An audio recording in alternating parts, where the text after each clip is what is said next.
So I'm in the cubicle I'm a marketing manager for Crestt toothpaste, Yes. and I'm like sick of it. Yes. And I want to break out. Yes. Incomes are going down. Yes. I'm worried about my job because Yes. they're outsourcing everything Yes. to China. Yes. What should I start to do? The or first look thing at? you should do is you shouldn't have fucking watched House of Cards this entire fucking Saturday. That's the first thing you should do. Okay. If you complain, and by the way, you can make $20,000 a year and not be complaining.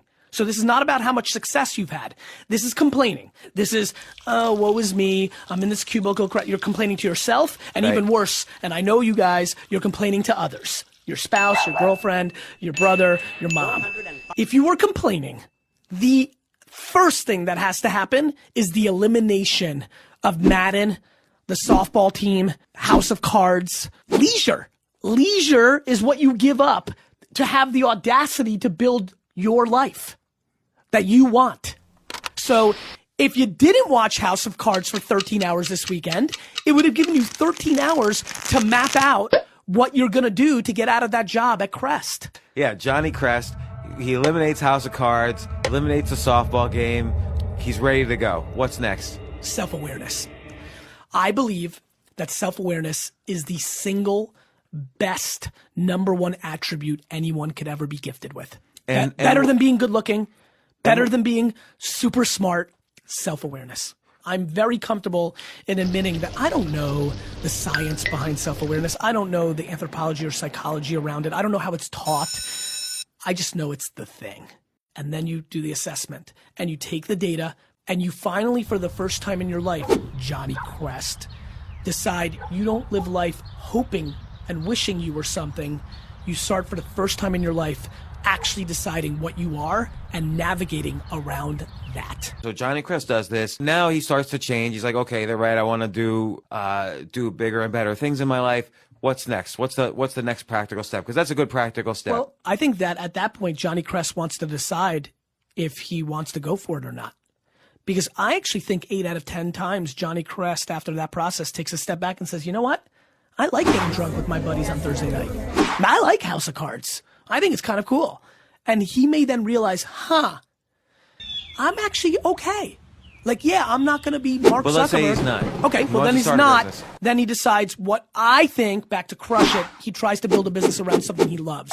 Because if he does that, it won't be work. Johnny's now 38. Did we make him 38? Let's make him 38. Johnny's now 38.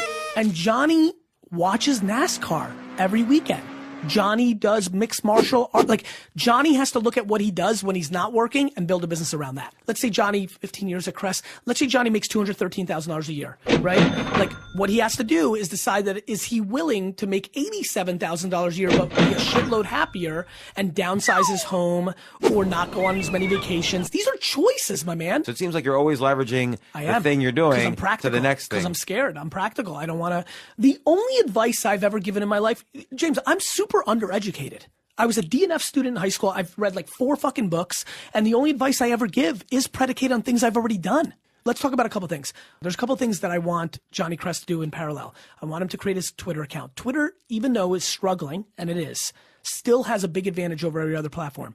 Johnny Crestt can absolutely type in Pokemon or rock and roll or UFC in Twitter search and see other people talking about it. And I want him to engage with those people. I also want him to tweet at Dana White and the creator of Pokemon and Pikachu Girl 47, that's the #1 influencer on Twitter, and start creating these relationships on social because it's part of the narrative. In Twitter, they will see that you're reaching out to them. Now, Pikachu Girl 47 may say, I'm not talking to Johnny Crestt, but if you do it 12 times, rewarding you on that tenacity and you start building relationships. And try to build in value. Don't hit up Pikachu 47 and say, hey, Pikachu 47, tell everybody about my Johnny Crestt Amazon account. Watch Pikachu 47. And when Pikachu Girl 47 says that she needs something and you happen to be in that town, be like, I got you.